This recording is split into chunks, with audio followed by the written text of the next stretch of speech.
Before we get started, I want to give a couple of disclaimers. Okay, before we get started, let me just make sure everything is set. Let's see here. Got that. Got that. Got that. Okay. So again, I want to give a couple of disclaimers because again, this title is not meant to be divisive. Divisive. Okay. Not trying to start anything. No African versus African Americans. None of that. But I just want to have a conversation because I'm just noticing that now Nigeria is not perfect. I know that. We all know that. A lot of Nigerian coons come here to America. I get that. Nigerians are involved in a lot of buffoonery all over this planet, from sea to shining sea, however the saying goes. I get that. I understand that. Like Edcon Pride said, Nigeria should be the country where every African is dying to go there, not the other way around. Absolutely right. Absolutely, he's absolutely right. But with all of its imperfection, and this is just not Nigeria, but it is Nigeria, but it's all of Africa. Africa is still the future, period. Period. Africa is still the future. So again, this is not to cause any division, being decisive, cause a separation, but it's just, you know, the direction I see Black America going in. Okay, is I mean, guys, it's like Brother Lou Major said yesterday. The direction that Black America is going in, all right, there will be no Black America in the next 30 years. There's already a wrap in the West Coast. It's done. It's already a wrap in the West Coast. Black people in LA are fighting for survival right now. Fighting for survival. So yeah, I just, but we have to have this conversation because I mean, we really got to talk about this. So what I guess sparked me to have this conversation. So I'm going through my Instagram feed, right? And there was a story that I saw, right? Where two Nigerians overdosed on a flight, the Ethiopian Airlines flight. In fact, let me pull it up real quick. And I'm going somewhere with this.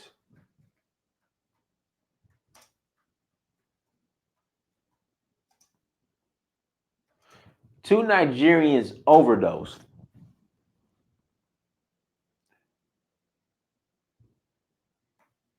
on an Ethiopian Airlines flight. Hold on, let me find this.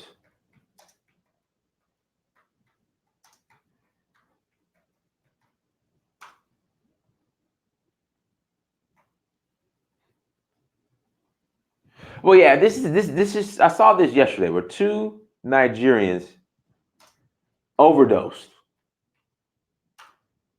on an Ethiopian Airlines flight the other day. And I'm sitting here, I'm looking at this. And I'm just like, what? I mean, how do you, I mean, what are you doing? How do you, yeah, I think they were drug mules. They were selling dope. They swallowed the dope, which, here we go. They were headed to Ethiopia and drugs burst in their stomach. So I'm just thinking to myself, like, what are you doing? Yeah, so I mean, so they overdose on this. I could only imagine. I'm sitting on a flight and you have drug mules on a flight who swallow their dope. I guess you swallow it so you can shit it out. Is that how it works?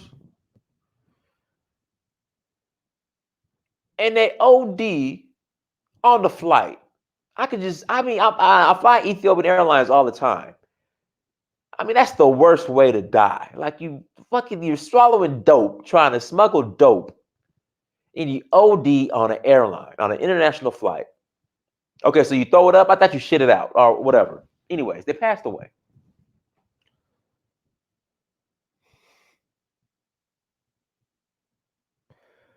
It's just ballooning. I don't know what it's called, but so you had that happen. Recently, you had Nigerians, right? Like a couple months back, who decided to go to a bank in Dubai and try to rob it. Like why? Like why? Who? Nigerians are very smart. Why do you do so stupid stuff? And I don't want to hear the complaints about the government because this is the thing. I'm not gonna allow you to make excuses. Same way in Chicago, if a black American shoots another black American over some tennis shoes or over a street that they don't own, we're not blaming white supremacy. But I'm just seeing all this stuff have that, and then you had the whole fraud stuff going on here in America with the scams, online scams, and the FBI getting involved and locking them up. So you have all this buffoonery going on, global, worldwide buffoonery going on by Nigerians. And I'm thinking, okay, all this buffoonery that's going on, Black Americans should be stepping in and completely taking over. Now, again, okay, let me make this another disclaimer. Okay, this is not going to be a fight in regards to who has it worse on the bottom of the slave ship. Okay, because black people globally, we are all on the bottom of the slave ship. No, I'm dead serious. Like I had this girl on here arguing with me in the comment section, blaming the government on why Nigerians have to leave Nigeria to sell dope and prostitute. I'm like, come on now. When the black American shoots another black American, I'm done with blaming the white supremacy. I'm done with blaming the systematic racism. When a black man shoots another black man, that's buffoonery. So I don't want to hear the excuses on why Nigerians have to leave Nigeria to sell dope and prostitute. I don't want to hear it.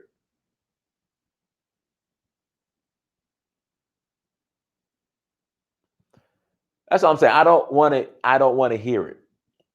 I don't want to hear the excuses and the complaining. I don't want to hear it.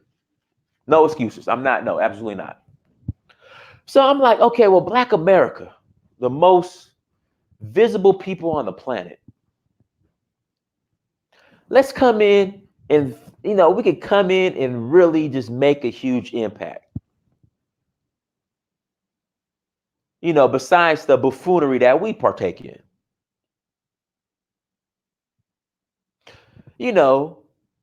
But the one thing you got to say about the Nigerians,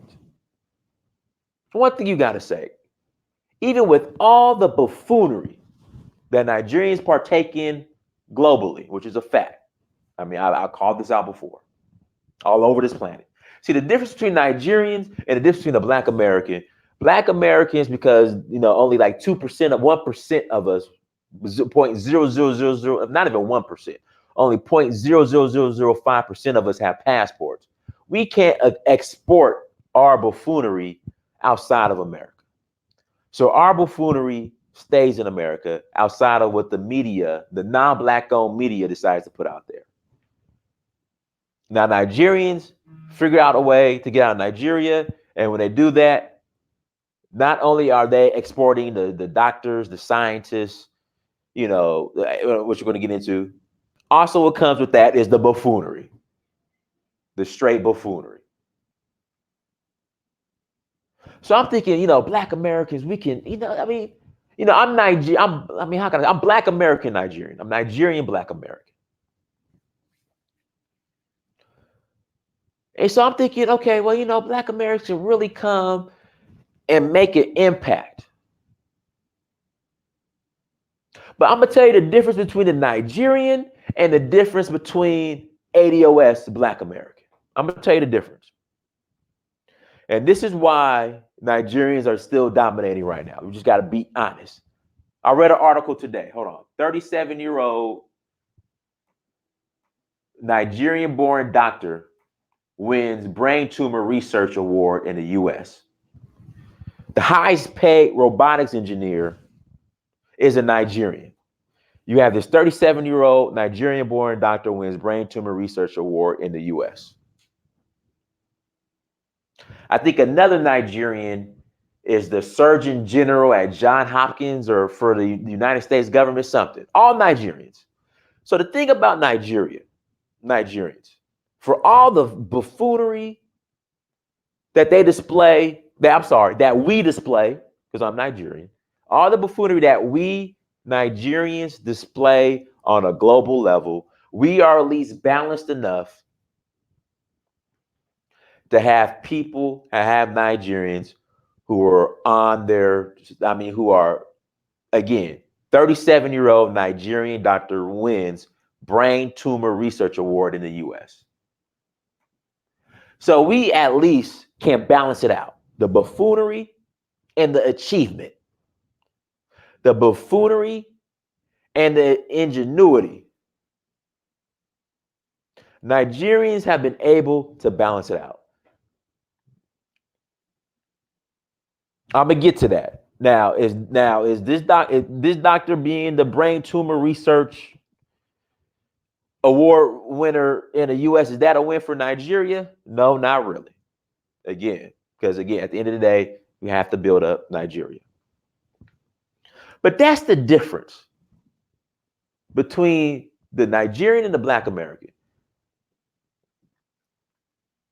Again, the Nigerian, even with all the buffoonery, he's able to balance it out with all the achievement. Meanwhile, and focusing on science and advancement in technology, again, the highest paid robotics engineer is Nigerian. Again, it's all across the line. Meanwhile, in America, Black America, Nigerians are advancing in science.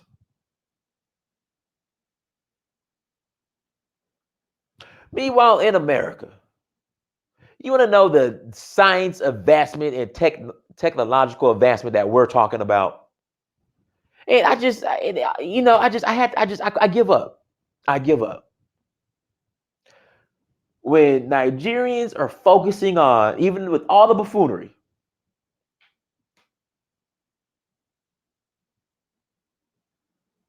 that Nigerians partake in on a global scale, again, they're focusing on, 37-year-old Nigerian-born doctor wins brain tumor research award in the US. Meanwhile, all the buffoonery that we got going on in Black America, again, I'm gonna say we. I'm in a unique position. I'm both. I'm Black American and I'm Nigerian. I'm both. So I'm in a unique position. All the buffoonery that we take place in Black America. I'm gonna get into the Lenox Mall situation here in a second. So we look at the innovation in science that Nigerians are bringing to the table. You want to know the scientific ingenuity and advancement that the ADOS Black Americans trying to bring on, the conversation I keep hearing about? Nigerians are talking about brain cancer tumor research. ADOS is on TV. You want to know this the scientific innovation that we're bragging about? How can we change the classification of men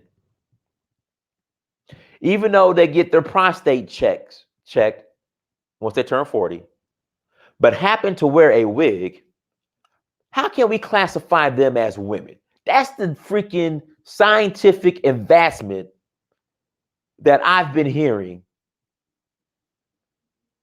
on a global on mainstream black media.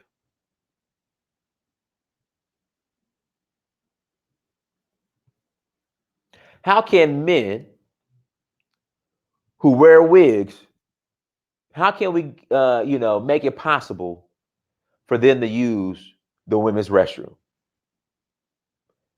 That's the scientific innovation that I'm hearing on mainstream Black American media. Nigerians are talking about building robots. We're talking about how can men who wear wigs and put on makeup, how can we classify them as women? And not only classify them as women, they are women.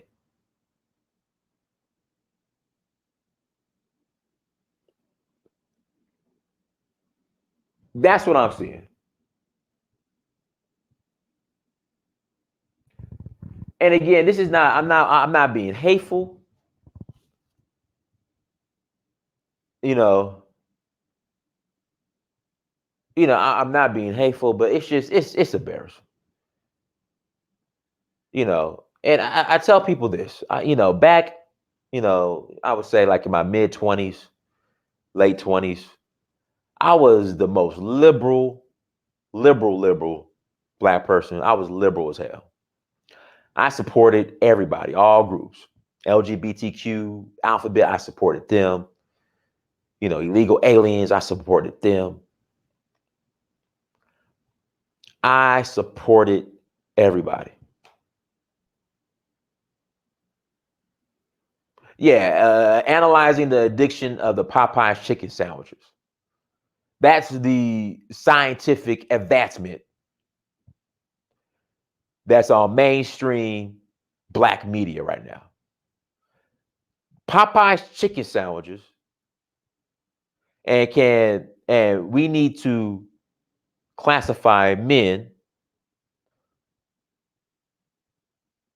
who have, who get their prostates checked, who can't have babies, can't have periods, none of that, and might put on a wig and some makeup, how they need to be women.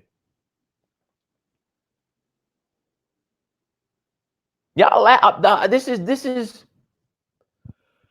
I mean, I used to be a hardcore liberal, bro. I used to be a hardcore liberal. I supported everybody until I got my wake up call. Because it's like, as a Black man, once you start supporting all these other groups, and then when you demand, hey, what are you doing for Black men? We're not supposed to get nothing.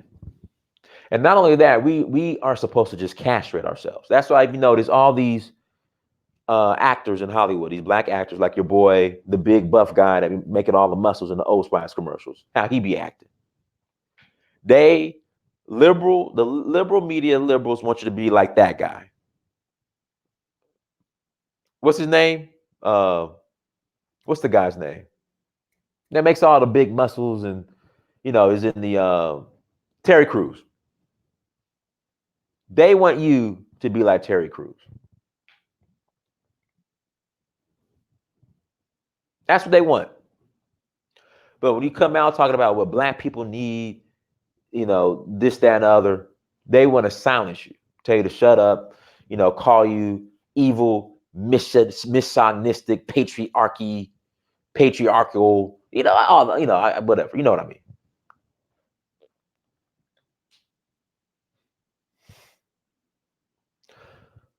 So that's what I'm saying. So that is why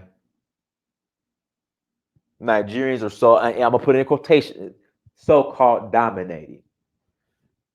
Because they're focusing on real science advancement, Meanwhile, mainstream black media is focusing on, uh, you know, how can we need to classify men who happen to wear makeup and wigs as women?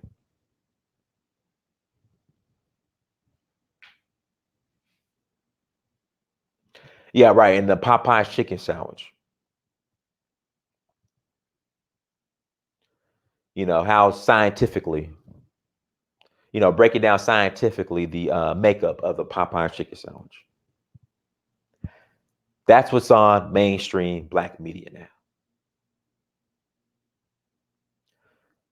Again, like I said, I'm not being hateful. I'm not being hateful.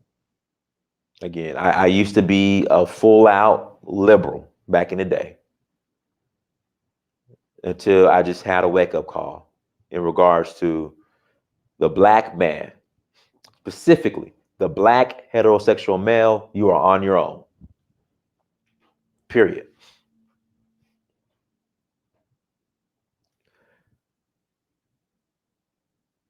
The black heterosexual male is the most hated individual in America. Period. Especially one that speaks up for himself by everybody.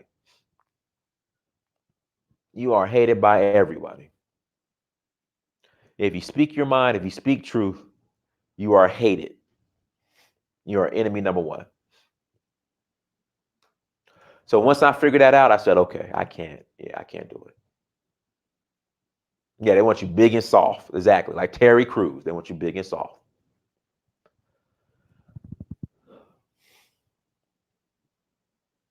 That's why, I did a video. Africa is the only place where a black man can be a black man. Period. That's why. And again, Africa is not perfect. I know it's not. I know there's issues. I know there's some Nigerian coons. I know Nigerians coon heavy, especially Nigerians in Hollywood who are trying to get in Hollywood. They coon heavy. But if you look at the advancement that they're bringing versus look at our advancement, this is why they are dominating.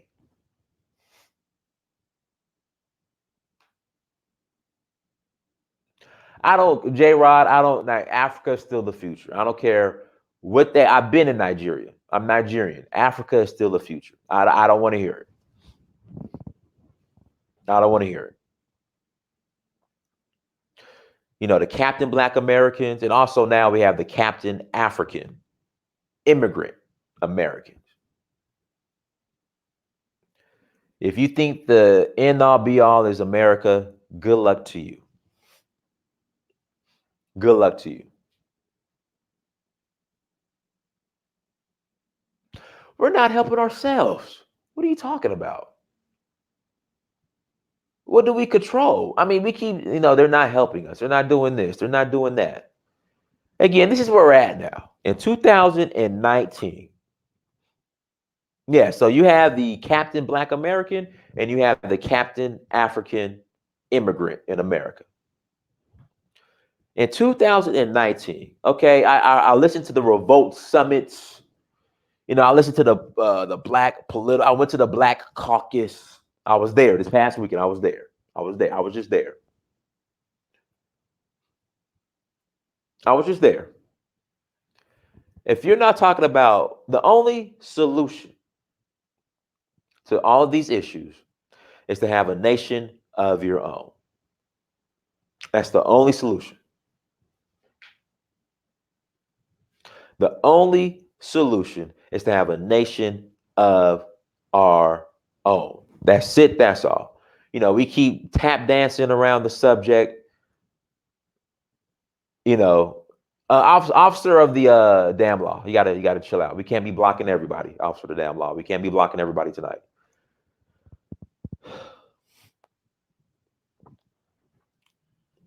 That's the only solution. Jay Morrison said it at the summit and they all dodged it. That's the only solution.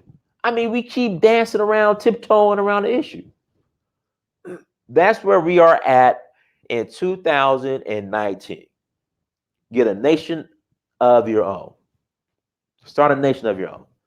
I don't want to hear no complaining about African immigrants. I don't want to hear it anymore. I don't want to hear it. I don't want to hear how the African immigrants are taking opportunities. I don't want to hear it. Because at the end of the day, who's creating the opportunities? Zaddy is creating the opportunity. So I don't want to hear it. I'm not about to, and you get upset about them taking advantage of these opportunities. But then you turn around and say how a man who happens to wear makeup and puts on a wig should be classified as a woman. No one is taking us serious. Then we got the whole music thing. You have the whole music situation. Trap music. Then these same trap music stars are now the leaders of the Black community. I mean, it's a mess. And it's just, I'm done. I'm done. And I knew it was a mess. I knew it was a wrap. I went to Lenox Mall. I tell this story all the time. It was last year. I went to Lenox Mall. And when I went to Lenox Mall last year, it was July. Excuse me. That was the most lowest point, the most embarrassing moment, the most embarrassing scene I've ever saw in my life as far as Black people. And I'm saying to myself, this is the future of Black people here in America. It's a wrap. It's a wrap. Let me tell you what I saw. So I parked where the food court is. I go in through the food court. I go in through the food court.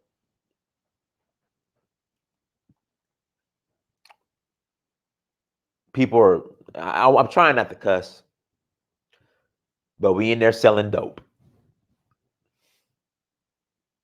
In there selling dope. It was the most embarrassing. So I walk into the mall, Lenox Mall. Lenox Mall was supposed to be an upscale mall. Upscale, high-end mall. So I walk in.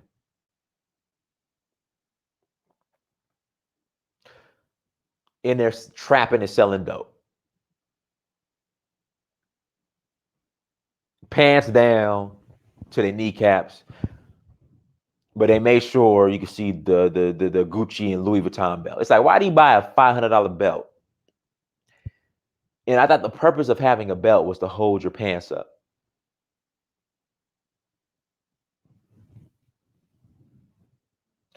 So pants sagging, selling dope in the food court. Pants down. You can see all the Fruit of the Loom boxer shorts. Pause. Stop the show.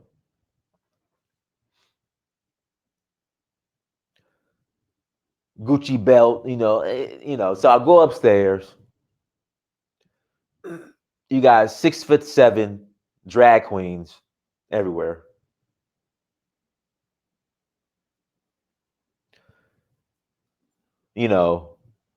Cats is coming out the Gucci store. They just made it. It's like there's this thing. So you go shopping. You go to the Gucci store. Like me, when I used to go, when I used to do sales, I used to have I used to have to wear a suit. So I'm gonna tell you what I would do. I would go in the mall. I would park right where the stores I'm going to, which was usually H&M or Express, because I have to get my business suits. I would go into those stores, get my suits, and leave. I mean, Cats was going to the Gucci store, and it's like we have that Louis Vuitton bag, we have that Gucci bag, and it's like we made it. So, they get the stuff, Louis, Gucci, and it's like they do laps around the mall. They just swinging their bag, laps around the mall. I swear there was girls in there prostituting and pimps. I'm telling you, I'm not lying. There was girls in there prostituting. It's like, my thing is like, look, I would be lying if I said I don't like to look at a fat butt. I would be lying. But, there's a time and place for everything. And the way some of these girls were dressed, and don't get me wrong, I appreciated it. Don't get me wrong, I appreciated the way they was dressed. But it's like the only reason why you come dressed like this to the mall is if you're prostituting. So prostitution, 6'7" tranny, what's the correct word? I mean, I don't want to be rude. What's the correct word? I want to be respectful. What's the correct word? Yeah. Transsexuals selling dope in the food court, hitting laps around the mall with your Louis bag. I'm just like, oh God. And we could talk about how Nigeria doesn't have power. Sometimes they have power outages. I could talk about the some parts of Africa where there's, it needs to be cleaned up. But what I noticed on that day in Lenox Mall, it was the most dysfunctional ish I ever seen in my life. Under one roof. That's the issue. It was in one space. And it's like, this is supposed, people try to make it seem as this is the norm. This is normal. No other community on this planet will allow that type of dysfunction. Under one roof. I'm just like, man, I give up. Celtics chick, if you want to come to Nigeria, we're doing another tour in November. We just did one in August. Email me. Search for hura@gmail.com. It was just embarrassing. Somebody put in there cisgender. I just figured out what cisgender meant the other day. Now, if you say cisgender, that means you're straight, heterosexual, right? Is that what cisgender means? If somebody press 1 in the chat room, if that what cisgender means. If somebody press 1. I think it means heterosexual. Am I correct? Is that what cisgender means? Someone press 1 in the chat room. Okay, thank you.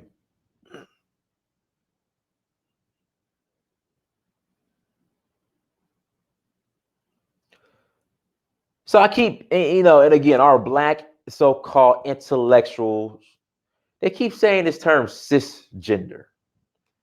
I had no clue what that word meant until the other day. So again, while Nigerians are out here making advancements in science, again, 37-year-old Nigerian-born doctor wins brain tumor research award in the U.S. Now, we just need to take that and shift it and do it in Nigeria. That's what we need to do. But again, while Nigerians are doing that, we're leading the world in creating new terms and names. Cisgender. Brain tumor research award. We come up with the term and run with it. I don't know if we came up with it. We run with it. Cisgender. I don't know sometimes. And then these people that so-called lead the Black community, they get platforms in mainstream media. Listen, CNN and Fox News, especially CNN. I hate Black people when they say, I can't stand when black people say, okay, cis male. Okay, so cisgender is the opposite of transgender. I don't have time. I don't have time for it. I don't have time for it. I don't have time for it. I don't have time for it. So this is what we're arguing over. When to use cis. When to use cis. That's what we're arguing over versus again what this Nigerian brother did. That's what I'm saying. It's too much. It's too much. It's too much. And again, I used to be a hardcore liberal, and it's is worse now than it was when I was a hardcore liberal. It's worse. I can't see how anybody could be a liberal these days. I just can't see it. Guys, make sure you hit that like button. We have almost 300 people watching. Please hit the like button when you come to the chat room. Guys, listen. CNN and Fox News and MSNBC is not real news, okay? So, these people, they get on these platforms who push all this stuff. It's minus Fox News. Fox News still ain't real news. But it's not real news. You learn something new? Yeah, I had no clue what it meant. I just noticed I would see the cis. I'm like, what is cis? What is that? What is cis? And thank you. Who chose Black America's leaders? Listen, these people that they put out in front of us, just because they are on CNN does not make them a leader for Black America. And that's the misconception, and that's the problem. These people do not care about you or your best interest, okay? All they care about is getting comfortable on Zaddy's lap. That's all they want. At the end of the day, when you listen to what they say, see, it's easy. I can easily translate what they say. Is we want to be able to sit on daddy's lap comfortable. That's all it is. We just want to sit on Zaddy's lap. That's all it is. That's all it is. Yeah, it's just they keep changing the pronouns, and it's just like it's too much. Like I went to I was at the Black Caucus this weekend. I went into a breakout session. I think it was the new millennials or something like that. To the new black millennials. And they were talking about adding an A to the LGBTQ, adding an A to it. And I'm just like, I mean, I don't get it.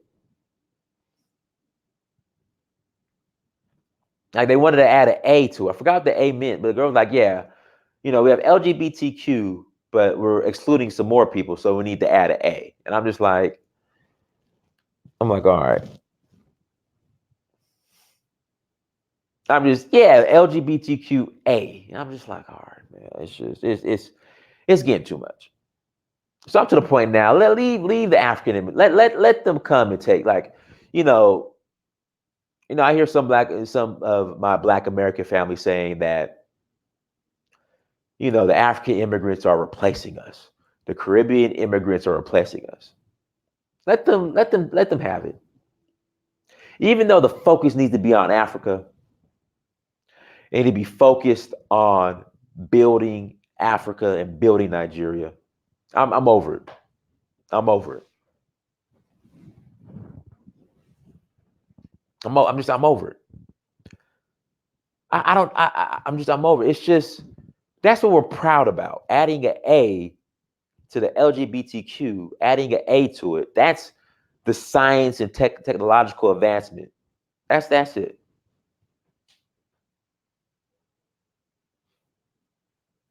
No, I disagree. I would say this. Nigerians might have an advantage globally in regards to, okay, here we go. Nigerians have a greater global presence than other Blacks.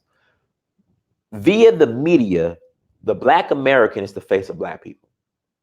Via bodies or population, Nigerians have the largest diaspora.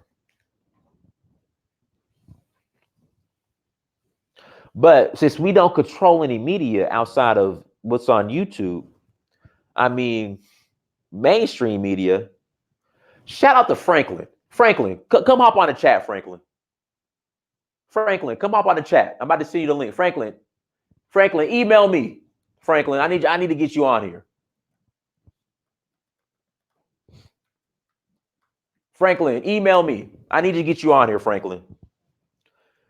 Phrankleen, shoot me an email. Search for Uhuru. Yeah, shoot me an email. Come hop on this. Search for Uhuru@gmail.com. Come hop on this.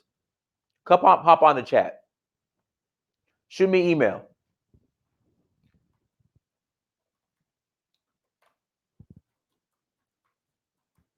And also, too, if there are any of my Black American family that want to hop on and, dispute what I said or want to add some points or, disagree with me, you're more than welcome to hop on as well. But Phrankleen, I just sent you my email. Email's in the chat. Send me an email. I'm going to send you the link. Come hop on. Yeah, so they were like, we need to add an A to it. So LGBTQA now. It's too much. It's too much. It's too much. That's why, I mean, now the argument or the conversation needs to be building a nation of our own or just going back to Africa. Because yes, Africa with all of its problems, I'm not saying Africa's perfect. Africa does have issues. But at the end of the day, Africa is the future. And at the end of the day, like Brother Obadiah Cabone said, here in America, you're behind enemy lines.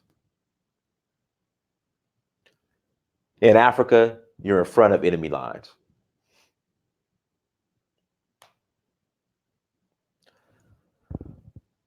So yeah, but anybody wants to call in, the email is searchforuhuru@gmail.com. Searchforuhuru@gmail.com. Shoot me an email.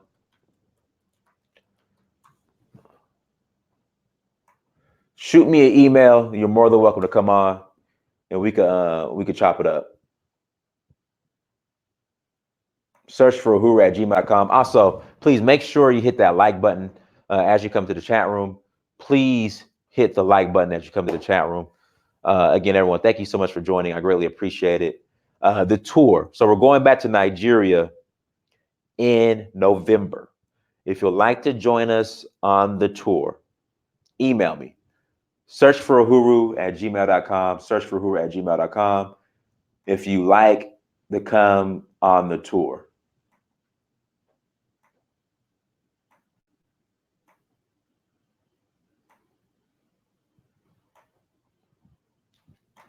Search for Uhuru@gmail.com if you like to come on the tour.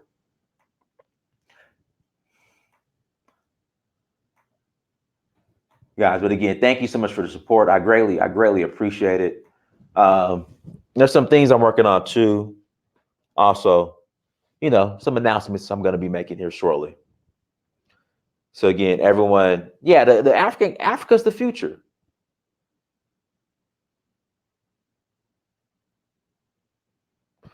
Donis, please talk about Nigeria only and leave the LGBT issue out. I mean, what are you talking about? Chichokwe. I'm guessing my Igbo brother. What are you talking about?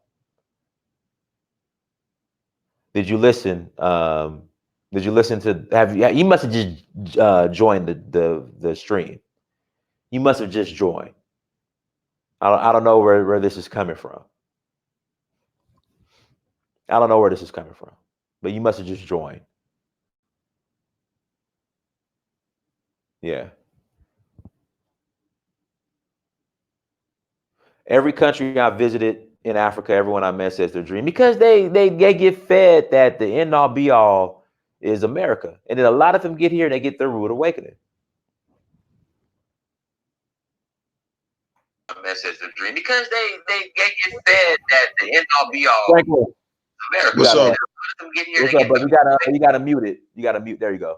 What's up, brother? How you doing? Yeah, I'm all right. Thanks. Because they You got to mute the replay. Right. Can you hear me? Yeah, I hear you now. I hear you All now. right. Right. How's the UK? How's the UK? Yeah. Good. Good. Good, good, good. What do you think about the topic? Anything you want to add to this transmission? In Yeah. fact, brother, Yeah. brother, nice to meet you, brother. Nice to meet you. Nice to meet you, man. You up late over there? Yeah. Yeah. It's 2 a.m. now. Okay, yeah. Somebody called you Luke Cage. Yeah, brother. Go ahead. Yeah. Yeah. What questions have you got for me? No, I'm just saying, man. It's just just the state of Black people in general on a global scale. And me Right. personally, and a lot of people are going to disagree with me. A lot of people are going to say I'm kissing Nigerian ass right now. But with Nigeria having the largest Black population on the planet, I think Nigerians should be leading the way. Right now, Black Americans are the face of Black people, but we really don't control anything here in America. And the reason why that we're the face of Black people on the planet is because we've tapped in pretty much to white-owned infrastructure who controls Yeah. our image and what they want to put out there. Yeah. Absolutely. So, I mean, what are your thoughts on that? I mean, look, the way I see it, so there's a lot that's wrong with I do, as you know, on my channel, I talk a lot about the problems and what's wrong. First of all, lack of unity. So, and I think I was having a conversation a few days ago with a white lawyer who's in his 60s, and he was talking about how the powers that be are able to look into the Black community and take advantage of our weaknesses and monetize it and use ourselves against ourselves and stuff like that. And we don't see it, and we fight amongst ourselves. So these are some of the things that we deal with as a people. So when you say about us being a face, Nigerians are great. We're one of the fantastic people on the face of the earth. So when you talk about America, the best lawyers, doctors, surgeons. I've got relatives who live in Texas, California, who have been there for donkey years. But the question is, when you look at us like that individually, maybe a couple of people here and there, we're great people. But as a unit, I don't think we get the proper recognition, and we're always getting that negative stuff about, people have a stereotypically generated perception of Nigerians. You're expected to be a thug or a fraudster and all that stuff. So there's something wrong inside, in my own opinion. That's the way I see it. I don't know what you think. There's just Yeah. something that's not clicking. Well, I just again, it's I just think the negative stereotypes about Nigeria and Nigerians have somewhat overshadowed just the beauty of Nigeria, and I think that's the problem. But at the same time, now I got to say this, Franklin. Now I was talking to my British Nigerian friend the other day. I'm gonna Mm, tell you what the issue is, specifically with Nigerians who immigrate to America. I don't know mm. what it is, but a lot of coons come over here from Nigeria.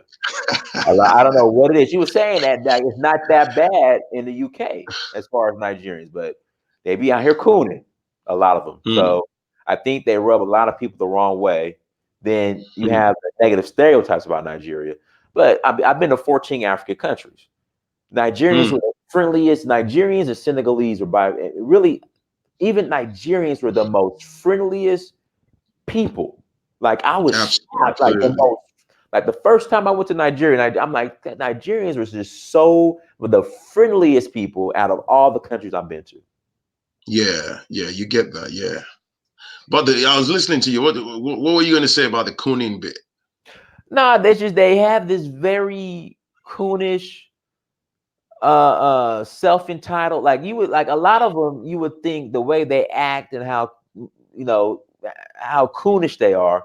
You would think in Nigeria that there were rocket ships and space stations Yeah, right now, literally in Nigeria. And my thing is like yeah, we could brag about all the success us Nigerians have had here in the West, but at the end of the day, it's not really a win for Nigeria yeah, because we're simply building up the infrastructure of the West, our former colonial master in Britain. It's Yeah, going to come a day of reckoning where all of these talents will have to go back to Nigeria. I'll go back to yeah. Africa, period. And And my what thing is, really it's interesting you said that. And what really infuriates me is the fact that, as I say, you have Nigerians, the best lawyers, doctors, and all this realtors and stuff. But it's obvious in the West that they don't care, man. This is what I say to people. It doesn't matter. It's like we live in a system that's not designed for us. There's a glass ceiling there for the blacks. And I always say, when you see the blacks that are high up in the spectrum, look at them closely. It's either they've sold out, or they're working for the slave masters. Facts. Not Mhm. that you can't make it as a person, but there's a glass ceiling, right? And you get all these things about, like you rightly say, we flex, we like to show off our people and stuff. I see a lot of successful Nigerians and I appreciate them, but we live in a system where they really don't give a shit. If they praise you today, tomorrow morning, if they have something on you about your taxes, they throw you to the dogs. That's it. You're done. I mean, how many times have you seen in the papers, Nigerians this, Nigeria, so many filthy jokes about Nigerians. I've worked in places in the past where, people make silly jokes about Nigerian prince, Nigerian. They believe there's this stereotypically generated perception about Nigerians that everyone is meant to be a criminal and stuff. But the next minute, when you see a Nigerian who is running for Great Britain in like the Olympics and stuff, everyone is shouting that that person is British, right? As soon as you get in a fight down the street, you become a Nigerian criminal. And like you said earlier, it's true. When exactly are we going to start building Africa? That conversation is crazy. It's a broad one, but I've spoken to a few people myself, people who would love to move back home, but they claim the infrastructure is crap, the resources are unreliable, the government, blah blah Okay, blah. we'll go build the infrastructure. Yeah, Exactly. I know people are like, oh, Diners is not that easy. It's not, it's not this, it's not that. I'm like, all right, listen, you're gonna continue to build the infrastructure of your former colonial master, or you Yeah. go back and build your own infrastructure. What is it? Absolutely, because we keep strengthening the West. Right. Like somebody rightly said, what's this dude, this African leader, this man that's really, I've forgotten his name now. He said Africa is on the dinner table, and at the dinner table you have the US, you have the UK, you have the EU. All these countries just constantly knifing the African continent every day, and we are helping them to do that. So, like you say, the African infrastructure is lacking seriously. We are here in the West, we are helping the system to grow and last longer, whilst Africa is just terrible. They have the best Nigerian doctors.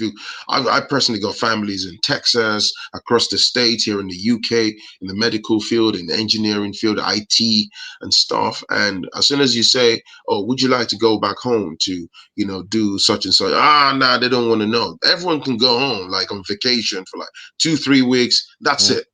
Go home for Christmas, have party, eat the suya, eat the local food and stuff, and jump back on the next flight on the back here. It's a double-edged sword. I kind of understand, but at the same time, man, we are. I don't know, man. It's just crazy. Mhm. Pressure Bust Pipes and Makes Diamond says they are very yes to the man, but treat other blacks like trash. I worked with many Nigerians. Again, Yeah, that's how. I mean, not again. Let me yeah, put a disclaimer out. Not all, okay, but yeah. there are many that you run into the wrong Nigerian. Out of all, I would say the entire black diaspora, you run into the wrong Nigerian. It's like, huh? And he can really rub you the wrong way. So again, I'm not denying that, but I the, just the, think the cooning, man. people who are It's crazy. anti-Nigerian, if until you go to Nigeria, and Hmm. I'm telling you, go to Nigeria. In fact, you come to Nigeria with me in November. We have our tour in November. If you want to come, go to Nigeria, and I'm telling you, you will absolutely fall in love with the place. It's Well, are absolutely you going? Are you traveling around Nigeria or? yeah. I do tours in Nigeria. All right. Okay. Yeah, yeah. I got another one coming up in November. I just had my first one Right. in August. Yeah, yeah. So So you got, are you traveling across? How many states are you traveling across? Well, see, I just primarily, like my Nigerian friends get on me about this. I go from Lagos State to Osun State and back. I All might right. stop in, I might stop in Oyo or Abia. I'm gonna mispronounce Abiakuta. Or Abeokuta, yeah. yeah. I might stop there, but yeah, I go to Lagos and Osun primarily. All right, all right. So That's yeah, pretty good. yeah. But I'm gonna hit up everywhere else uh, when I go back. So after I go in November, I probably won't be back to like March. I'll be back in March. I'm gonna have to go back to March. So What do you think about this? Us blacks not really reaching our full potential by living in the West. What do you think? uh, it was never. It's a glass ceiling. It was never intended for us to reach our full potential in the West. You can't. The only way you can reach your Hmm. full potential is on the continent. You Hmm. know, building infrastructure. Yeah. Uh, creating. You only can do that over there. You know, and I think we're just dropping the ball on that as a whole. You know, just me personally. I think we've ran our course here in America. That's just me personally. The way things are digressing now, we just you know we've ran our course here. That's just me personally. Hmm. And so my thing now is get your money and use that to build the continent. You Yeah. know, I don't know, what we're gonna build over here, and we're not really building anything over here. You know, Nah. all the institutions that have been built already, I would say black institutions. I mean, me personally, a lot of them just pretty much ran their course already. So the future is Africa. That's just me personally. Yeah. I mean, there are blacks that are moving out now. I mean, within the last 2 3 months, I personally know about 6 people. A couple have moved back to Nigeria, Ghana, and someone else saw recently moved to Gambia. People are Mhm. moving out. People are moving. People are moving gradually. They say it's like that trend is on right now. People are moving. They're Mhm. moving and going back to Africa and stuff. I've said it. I keep saying it. I mean, even me, in not so You dip, distant future, you in the dipping? not so, yeah, I'm going to.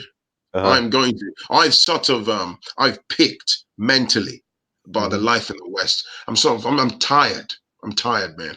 All right. It's just there's just something about it lately that I hate. It's like you pretty much have to fight the system for the basic things.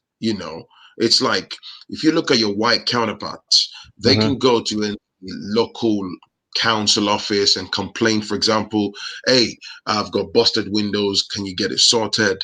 It's like the black man, you have to push 3 4 5 10 times, and whilst you're pushing you get called aggressive and intimidating and all sorts. And for example, somebody might have bumped into my car, we're having arguments because I'm pissed off because you've and then the police officers jump off.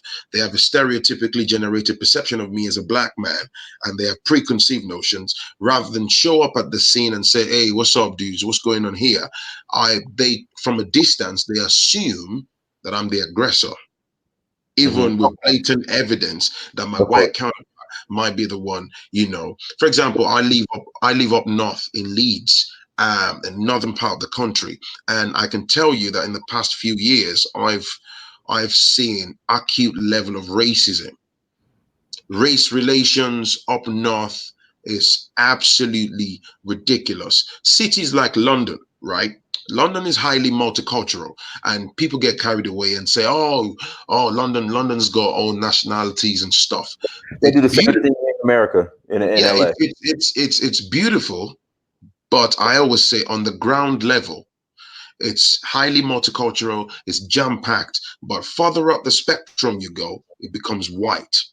All right. Then you can really see the racism. Now, the same thing up north, it's really toxic. Believe me, race relations, absolutely disgusted. If you're successful as a black person, you're educated and stuff, they just have hatred for you for nothing. And the police officers are heavily biased. Of course. They would do, yeah, they would do anything. Like, say for example, I'm talking hypothetically now, you're having an argument with a white neighbor, maybe the person was being rude to you or threatening you or whatever, so you then call the police and say, oh, Mr. Such and such has made a racist comment, I need you to investigate that. They will blatantly flip the script on you and say, oh, in fact, you were the aggressor. And they will suppress your complaint. And if you're not careful, if you're not smart, they might even make a bogus arrest and try to pin something on you. And this happen. And then when you take the case to the judiciary, oh, that's the home of corruption. The corruption runs all the way to the top.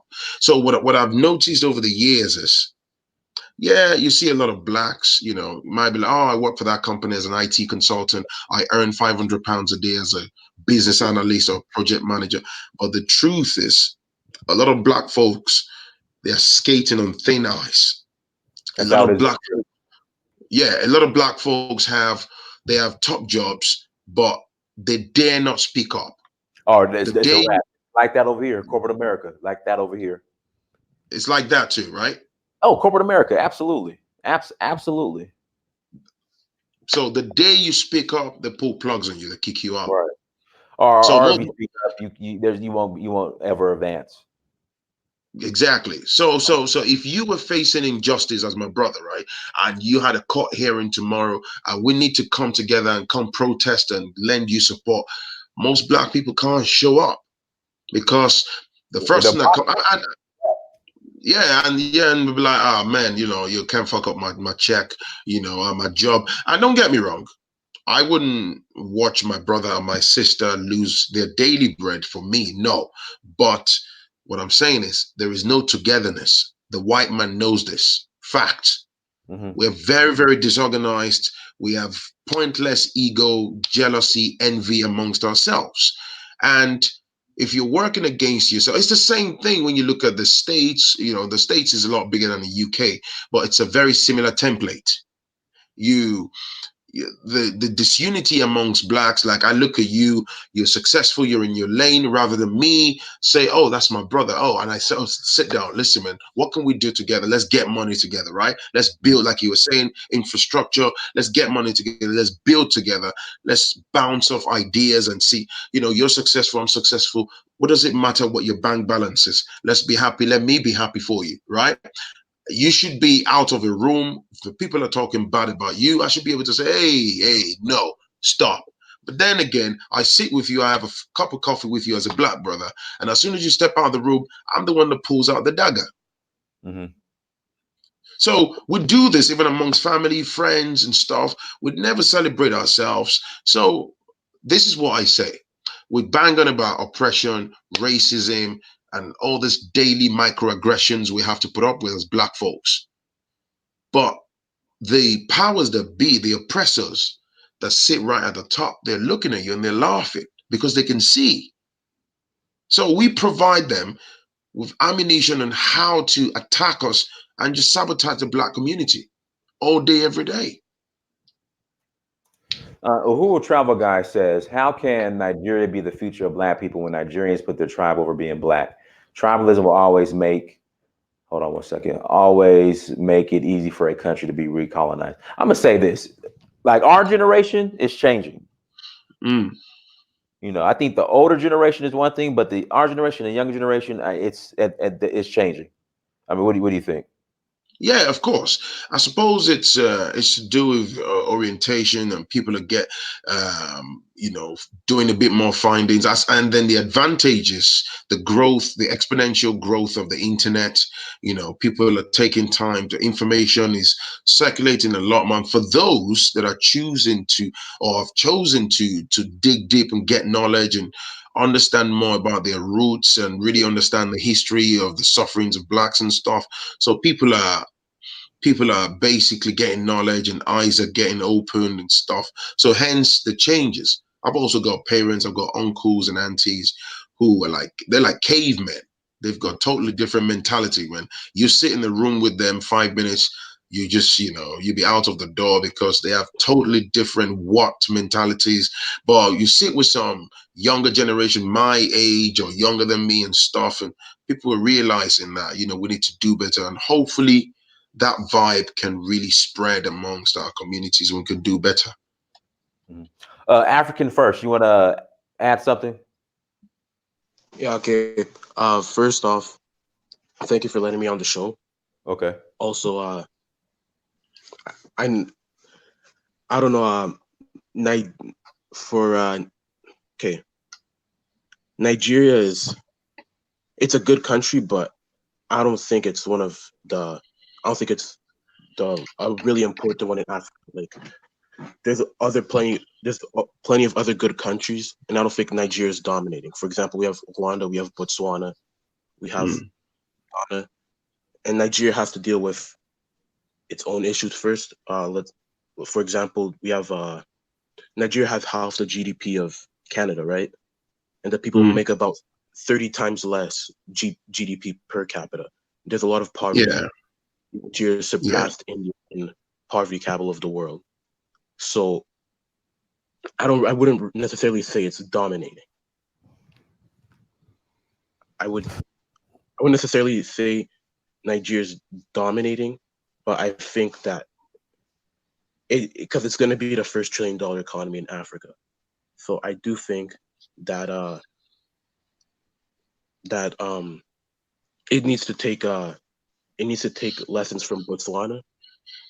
Like, Look at and this guy's coming, man. I guess that's just what I'm saying.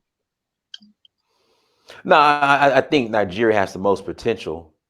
I think in the direction Nigeria goes, the direction Africa goes. That's me personally. Again, but it's just really about mobilizing the Nigerian diaspora to focus on Nigeria versus focusing on their success in the West.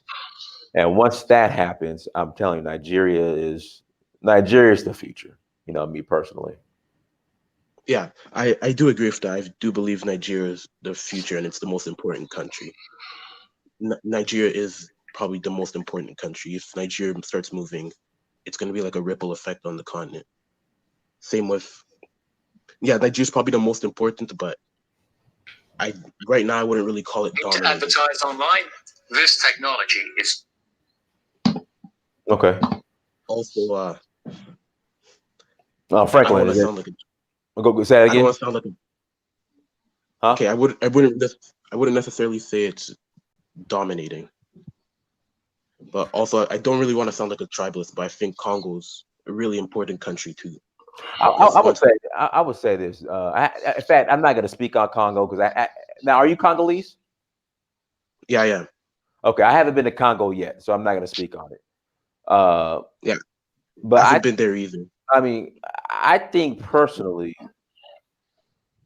Nigeria might be wealthier than the Congo. But again, I'm not going to say that. I need to go to the Congo first and put 10 toes on the ground. Yeah, I mean you're kind of right and kind of not because Nigeria has insane amounts of crude oil, Right. but Congo has just such a diversity of minerals. You have rare earths, coltan, cobalt, Coltan, tin ore. all that's in Nigeria too. Gold, they just found gold. I mean, a lot of that is in Nigeria as well. Yeah. I mean, Congo has 60% of it's either the world's cobalt or coltan, but it's one of those two. Has 60% of the world's reserves in coltan, I believe. Mhm. That's why there's a lot of mining there for phones, and also Congo has an estimated $24 trillion of mineral wealth. Mhm. So I do believe though that if Congo But, rises, there is a lot of poverty in Congo as well. yeah, I mean it's getting better due to our new president, but I do believe though that It's the West, man. It's the West that doing everything. Because Africa needs to be flattened, need to be tamed and, sabotaged for the West to thrive. It's simple as that. Because if Africa becomes really, really successful, reaches its full potential tomorrow, the West will become, God knows, the sixth world country or something. They know. They Yeah, know. even in West Africa too. How France, the CFA franc, Yeah. the CFA stands for Colonie Française d'Afrique, or French colonies of Africa in English. And France has they extort $500 billion from their former colonies, or we can actually just call them colonies. So Ivory Coast, Senegal, all the francophone countries that use that. And even I think the old French president said, if it wasn't for Africa, we would be third world. So yeah, it is very important. All right, brother. We appreciate you coming on. Yeah, okay. No Thank problem. you. No problem. No problem. Let's see here. Adewale. I'm about to send you the link.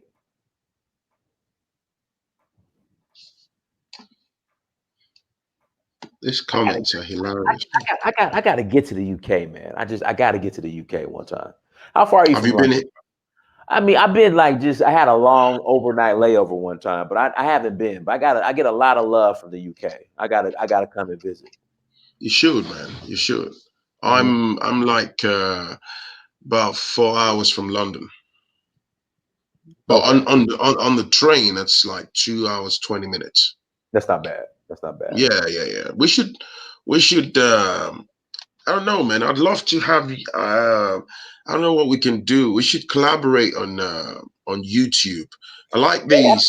I'm down, Yeah, Franklin. but I like this stream thing that you've got. If we can sort of film something, maybe we can cross.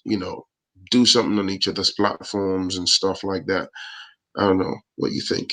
Yeah, Franklin, I'm down. It's funny you said, bro. This is like divine intervention. Like I was like, I'm gonna reach out to Franklin today. I swear to God. I swear to All God. right. And you happen to be in the chat, so we definitely gotta connect. Adewale, I sent you the link. Adewale. Yeah, I've been watching your channel. The first video I saw about you was you eating suya somewhere in Africa, Nigeria. like yeah, in the newspaper, and then that was the first video that came on my feed, and then that's how I got to know your channel, and I've been watching your videos since. Appreciate it, man. Appreciate it, man. Yeah. Let's see. If Congolese need to fight off those European people that exploits them, I mean that's pretty much all of Africa.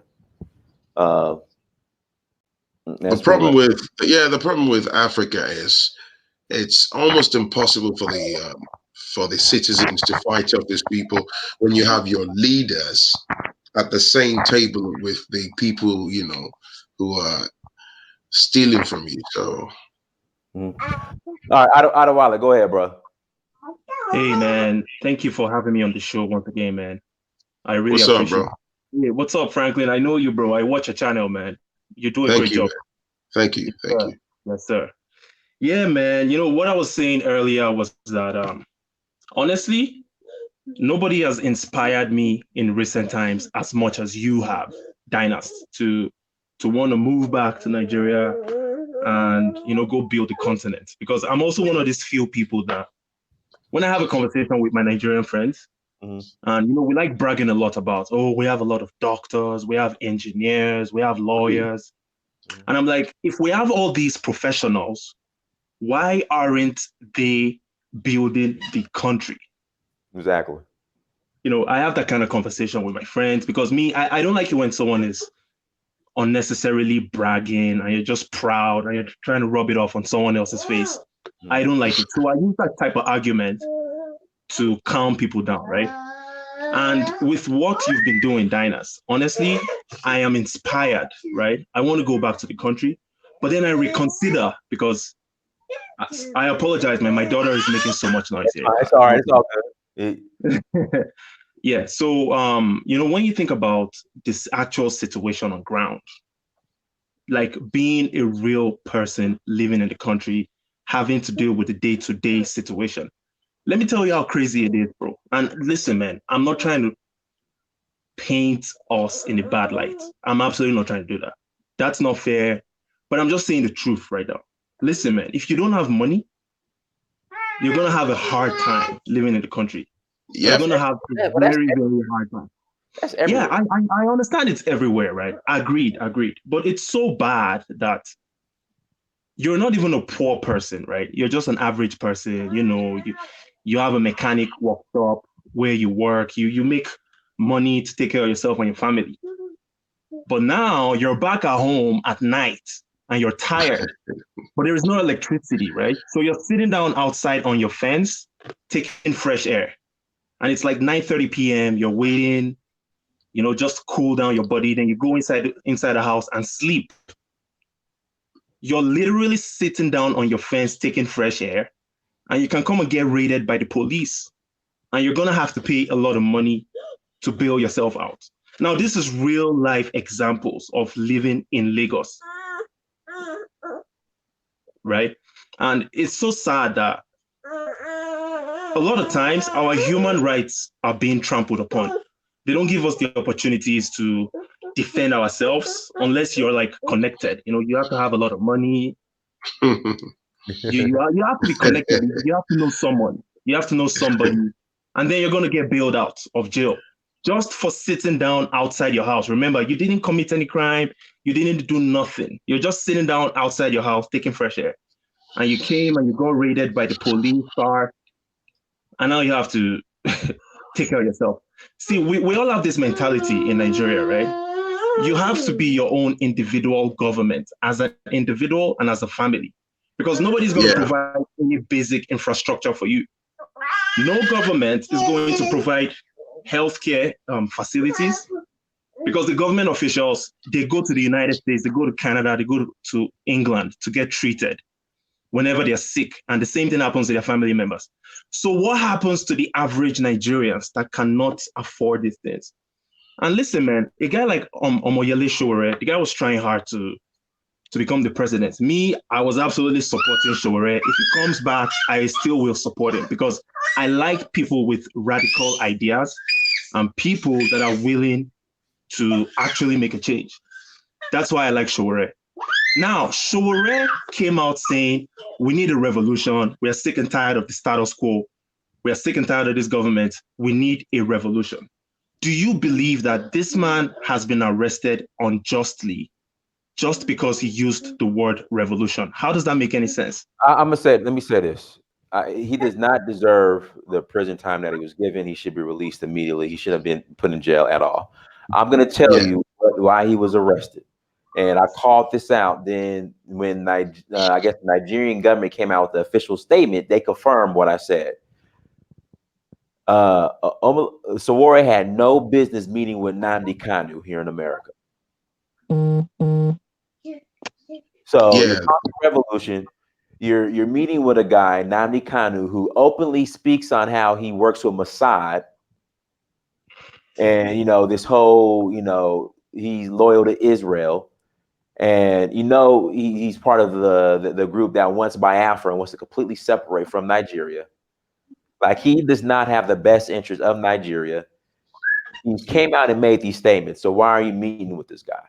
And the Nigerian, and I said this before I went to Nigeria in August. I did a video on that, and then maybe a week or two ago, they brought up the reason why they. And listen, I'm not giving the Nigerian government a pass at all, but I just think strategically, you need to be careful with the people you associate with, and I think him associating with Absolutely. Nnamdi Kanu, and the Nigerian government said, they brought up him meeting. Nnamdi Kanu is a fugitive, from my understanding. They brought up him meeting with Nnamdi Kanu.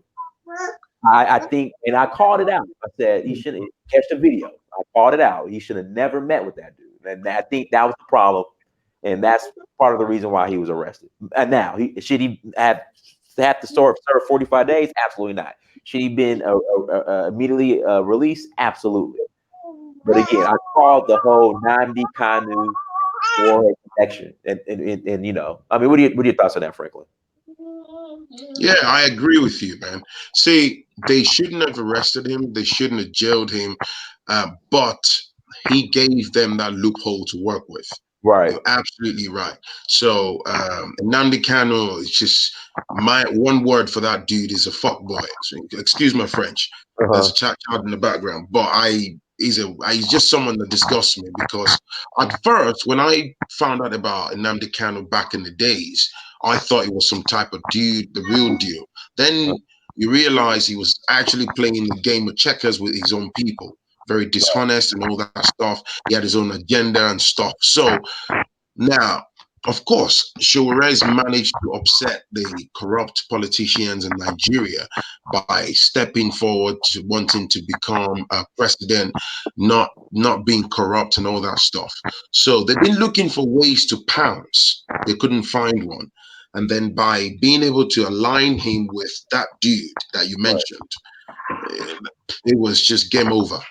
Right. Yeah. So they can easily say, "Oh, we believe he's plotting terrorism against the country." They can say, "Oh, we believe he's trying to kill the president." They just come up with any nonsense to keep him behind bars. I suspect. Is it up to 45 days now? Is it 45 days? He should be getting out soon. You know, like this. He should be getting out this week.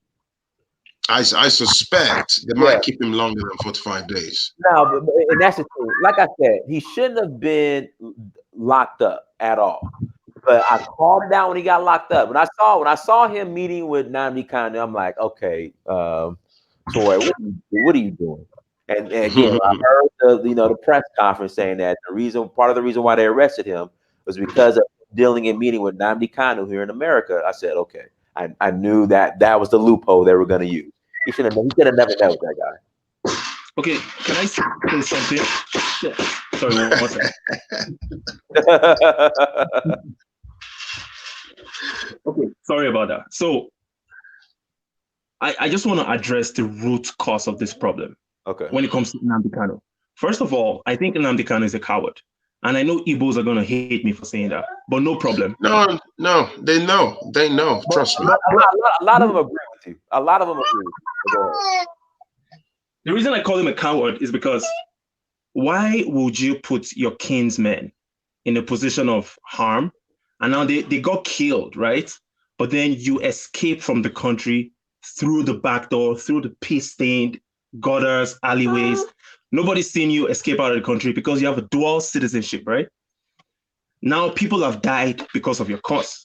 And then you re-emerge after a couple of months and you're like, oh, I'm in Israel. I'm trying to set up a connection with the Jewish people because and Nnamdi Kanu is crazy, right? But Nnamdi Kanu had a good reason for starting that movement. And that movement was going to gain so much traction because the people are suffering.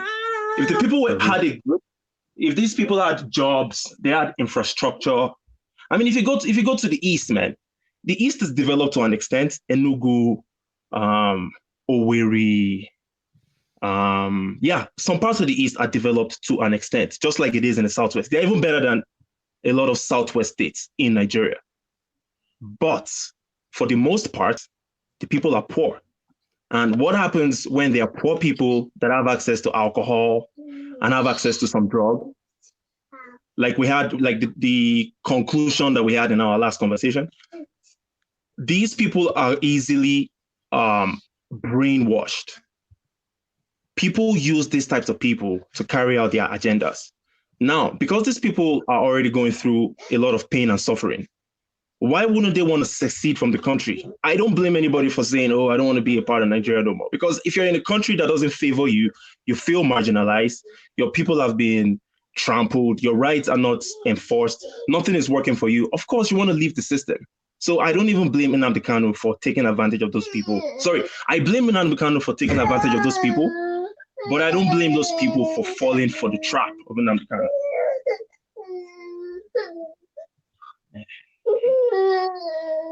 So makes sense.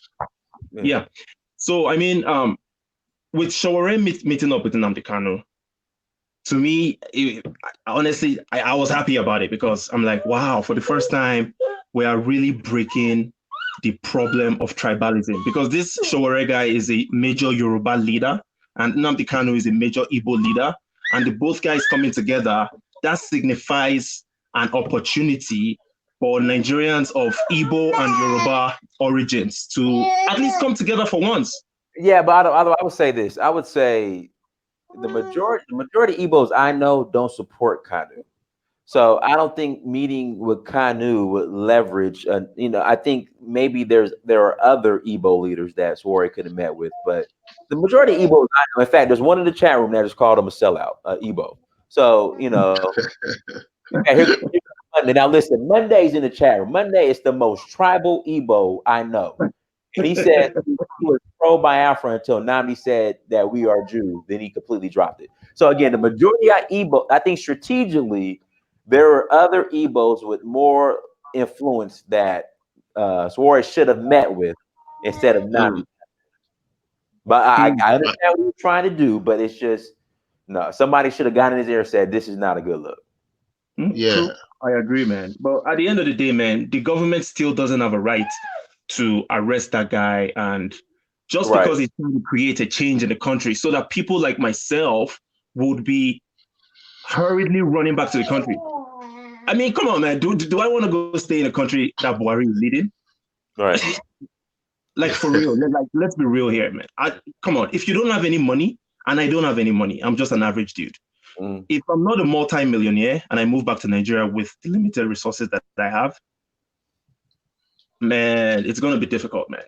Honestly, I would rather just chill, grow my family, establish some resources as time goes on. And I know this shit might sound like a coward approach because a lot of people in the chat room will be going crazy because that's what we like doing. We like bashing one another, right?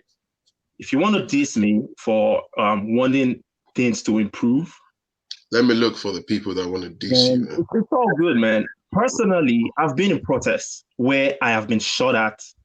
Listen, man, one time, do you know this guy called Dino Melai? He organized a bunch of youths. This was in 2010, and I was one of those youths. And we went out protesting. People got killed that particular day. It was due to the fact that fuel price was raised or whatever. I put my life on the line protesting against the government, being mad at the government, saying things must change. You know what ended up happening? The same dude, Dino Melai, that organized us, he became a politician, right? And he started doing the same thing that the people in power were doing. So it's so difficult. Like, man, it's like once you get into that position of power, you automatically acculturate. Like you just acquire that culture of being evil. Like, this is fact, man. You're just going to be evil. You're not going to care about people except your party. You're only going to care about your political success. And you're going to keep on flaming the fire of tribalism, religious extremism, and all that kind of stuff, because that's what people thrive on in Nigeria. Right. But I mean, at the end of the day, man, it's not going to remain this way forever. And I really love what you're doing, Dinas. I really want you to continue. I will keep on supporting you as much as I can, because ultimately, that's where we're supposed to be. We're supposed to be back there on the motherland, successfully thriving. Yes, sir. And it is what it is, man. But thank you for bringing me on the channel again, bro. And Phrankleen, peace to you, brother. Nice to meet you, man. Nice to meet you, bro. Now, what we'll do, Phrankleen, we'll go ahead and close out, man. Shout out your page. Everybody, make sure you subscribe to the Brother Frankleen's page. Thank you, man. Yeah, just the way I spelt my name on YouTube, Phrankleen, Phrankleen. Yeah, guys. How often do you live feed? Yeah, guys, make sure you subscribe to the Brother Frankleen's page. Make sure you subscribe. So before you leave this chat, go hit that subscribe button on the brother's page. And Brother Franklin, I'm gonna email you. I know it's late out there, so we'll connect tomorrow. Yeah, right. But I'm not lying. I said I out to Brother Phrankleen. I said that today, and you come in here on the chat. So it was meant to be. So I'm definitely gonna be. I'll reach out to you tomorrow, and we'll connect. All right, man. I'll look out for your email, man. Thank you. Man. Yeah, for sure, everyone. But everyone, thank you so much for joining us. Make sure you go to search for Uhuru on Instagram, Snapchat, Twitter, and Facebook. Like, share, and subscribe. I'll follow you on Instagram. I'll follow you on Instagram now. Okay, I appreciate it, brother. Until next time, family, Dynasty Mirror, search for Uhuru, the Brother Phrankleen. Peace. All right, man. Bye.